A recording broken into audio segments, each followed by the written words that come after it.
just has enough money to give everyone in the audience tonight $1 million.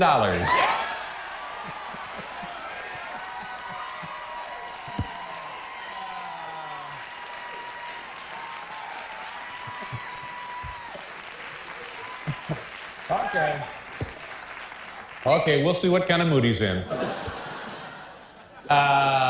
Ladies and gentlemen, please welcome the author of this book right here, Trump, The Art of the Deal, Donald Trump. Hi, Donald. Good to see you. Nice of you to stop by. You know, at the beginning of the show, I said you either love him or you hate him. Now, do you find that that's true, or does everybody love you, or does everybody hate you? No, most people love me, and a few really have great distaste for me, Dave. And why is it that those people, that few, would not care for you? Because you're so successful? I can't imagine. No, I don't think so. It's just I sort of speak my mind a little bit like you in that respect. Yeah. A little bit like you. A little bit like me. Not too much, hopefully. How much are you worth right now as you're sitting right here? Zero idea, David. It depends on what's happening with the world and the market. But the $1 million for each person in the audience sounds like it could be an intriguing idea. Yeah.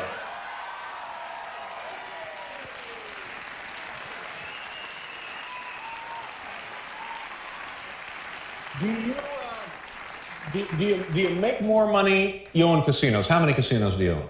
We have 4 casinos. 4 casinos in Atlanta? Paradise Island, Atlantic City, and it's really been very fabulous. Now, do you make more money from the casinos or more money in real estate development? Well, probably real estate in a sense, but real estate is an appreciation business, whereas the casinos are cash flow, and I don't know, I never really even think of it in those terms. I tried doing a great job. I think we have the best hotel casinos in the world, and hopefully I have the best real estate in the world with Trump Tower and everything, and that's what I like. All right, now let's get back to the assessment of your wealth for a second. If you had to liquidate, if you just decided I'm going somewhere else, I'm going to live in a trailer, and you wanted to sell off, everything, you'd start with your real estate development, all of your real estate holdings, and whatever else you have, your casinos, so on and so forth. You sold everything. Right. How big would that check be that you put in your pocket when you headed west for the trailer? Well, I hate to disappoint, but I have zero idea, David. How come this seat is at such a low level? You know, I'm looking at him. He's got this stage rigged, folks. No. But that seat is a good half, 6 inches higher than my seat. And so am I. Huh? I see.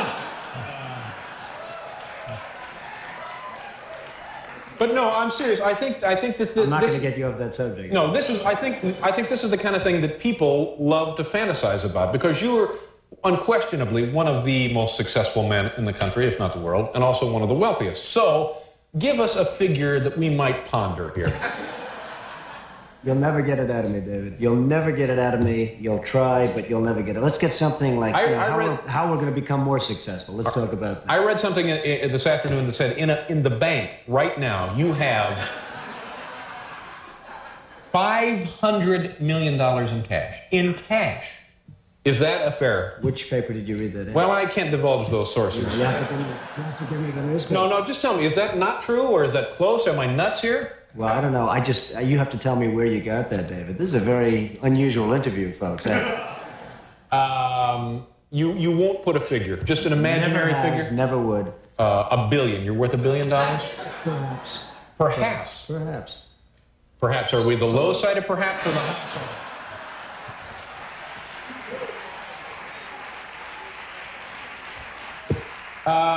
What were you like as a kid? What kind of childhood did you have? Well, I had a good childhood, wonderful parents, really good parents, and it was a good, solid childhood, I'd say. Very normal in a lot of respects, but a very, very solid childhood. Yeah. From the standpoint of family. Are you a driven person? Do you jump out of bed in the morning and just... I don't think of myself as driven. I'm fortunate. I don't need lots of sleep like some people, and some people don't. I don't need that. I would say that I'm somebody that enjoys what I do, and I enjoy it so much that perhaps I do it well. But I really enjoy what I do. I don't like to think of myself as driven. I don't like to think of myself really as ambitious. I just enjoy what I do, Dave. Is what you do something you've always wanted to do? I know your father was and still is a real estate developer. My father was in the real estate business, and I've been in that and other businesses and different things. I like what I'm doing. I just enjoy what I'm doing. I love the real estate business. And I love the other businesses that I'm Could you have done it without your father as a support system, both emotionally and financially? Did he help you out? The emotional was very important. I learned a lot from my father, more than anything else. I learned a lot. My father was out in sort of a tough business in Brooklyn, Queens, rent control property and various properties. And it wasn't a great business. It was a good business. And he was a solid guy and a bright guy. And I learned a lot from my father. And I think in terms of support, that would be the #1 thing that I got from my father. Have you had failures, big failures? Well, I don't look at failures as failures. I think a failure is something that you really want to learn by. I would say that I haven't had too many, and I want to keep it that way.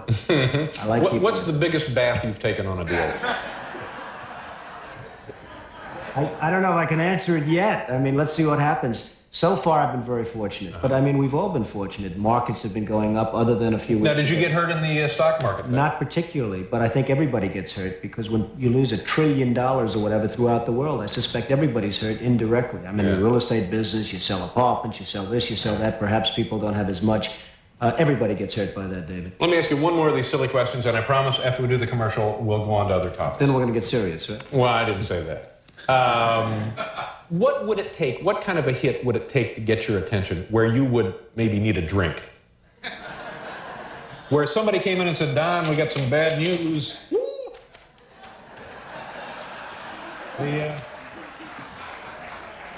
That's 7-Eleven in Akron. Well, what? Hopefully, David, I wouldn't be in a position where I'd have to take that kind of... I know that. I know. We're just pretending. I just want to tell you that. You act like you're running for something. No. We'll do a commercial. We'll let him think some of these over and try and get a straight answer.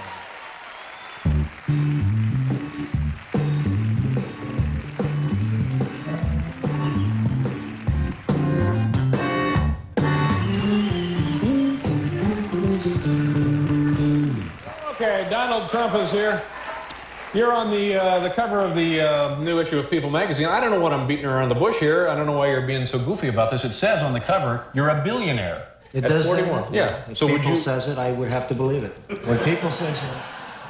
What's the deal with you and Ed Koch? Is this an old irritation between the two of you, or is this something new? No, it's really not. Ed Koch is a man who I've liked at some points in terms of... I have no objection to Ed except for one thing. He's not a very capable or competent mayor. He's done... He's done a bad, as most of you New Yorkers would probably know, he's done a pretty bad job running New York. And that city, it's a great city. It's the greatest city in the world, according to many, and according you're here, and we're also here. Right. And I hate to see some of the things happening with New York that have happened under the Koch administration. So I hit him pretty hard in the book, but I hit him fairly in the book. I hit him very fairly. Yeah. Probably very hard in the book, but very fairly. Is it kind of a pointless defense to say that this city is so big that it is actually unmanageable to a certain extent, and he's doing the best he can, sort of just tending it day to day? No, I don't think so. I mean, I hope that's never a defense of anybody. I did the Woolman skating rink in 4 months for $2 million or $2.5 million. They started 7 years before that and were unable to build it. I think they spent something like $15 million. This is a huge ice skating facility in Central Park, which the city was... 7 years. 7 years. 7 years, they could not get it open. They could not build it, and we did it in 4 months. So, you know, you say, hey, it's big and everything else, and give them a little bit more time, but the fact is, that's a disgrace. The zoos are a disgrace. The subways, the schools. But really, David, it's really management. It's management, it's competence, it's capability, it's just basic ability, and Ed Koch doesn't have it. Yeah, but you're speaking again from the over-the-fence in private enterprise. He's trying to run a municipal administration. It can be done. You think it could be done? Absolutely. By the right person, it could be done. Yeah. Any thoughts? I mean, would you want to be mayor of this city? No, I wouldn't want to be mayor. It'd run very well if I was mayor, but I would not want to be the mayor of New York. Is there something you do want? No, I just want to keep doing what I'm doing. I mean, I'm on your show, your fantastic show. You're a star in my book. Everyone's talking about I know. I appreciate that. We wrote all about David in the big book. Now, that's another thing. We came up to you that one afternoon, completely unannounced. We were in the lobby of the Trump Tower facility up the road there, and we just called up and said, can we come up and see Don? And they said, come on up. Absolutely. Now, how busy can you be? I'm not busy at all. But you That were was a actually, lot of fun, by the way. Yeah, it Your was fun. coming up was a lot of fun. And I must say, I thought that was very gracious of you to do, because obviously you got a lot better things to do than goof around with me. You're right. Yeah. And what about the, are people trying to draft you to run for president up in New Hampshire? Well, I guess a lot of people want to see this country. It's a shame what's happening. Japan, Saudi Arabia, Kuwait, everybody's taking advantage of the United States. People know that if certain people are running a country, that it won't happen. I mean, when you look at Japan, not paying for the defense, we're defending Japan. We're losing billions and billions of dollars. We're fighting for AIDS help and for farmers and for this and that. And it's a shame. And the Japanese folks, who I respect greatly, but they're not treating us fairly. They're really not treating us fairly. Kuwait, Saudi Arabia, they're not paying us anything for the services we're rendering, and I think it's a disgrace. And I think people look at certain people, and maybe me, if I were in a position, this country, believe me, would not be ripped off like it is. And it is just being ripped off so badly by our so-called allies. Yeah. So that's a pretty strong statement. So now, are you saying I don't think it's that strong. I think it's fair. And by the way, I have tremendous respect for the Japanese. I do a lot of business with the Japanese, and they smile about it too. They know it.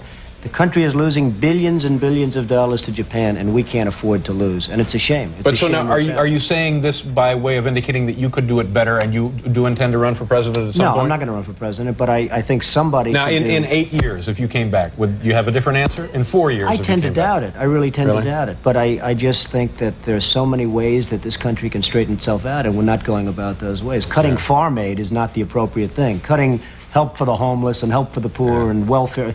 Certain things can be done that really will mean big dollars to this country, and those things are not being done right now. Let me ask you one other question, because I know you have other appointments and stuff to get to. If you go to dinner and the bill is like, say, $25, how much of a tip would you throw down? Well, you know, the way I feel about tips, if somebody does a super job, I give more than anyone. And if somebody does a lousy job, I probably give less than anybody. And that's the way I feel about life.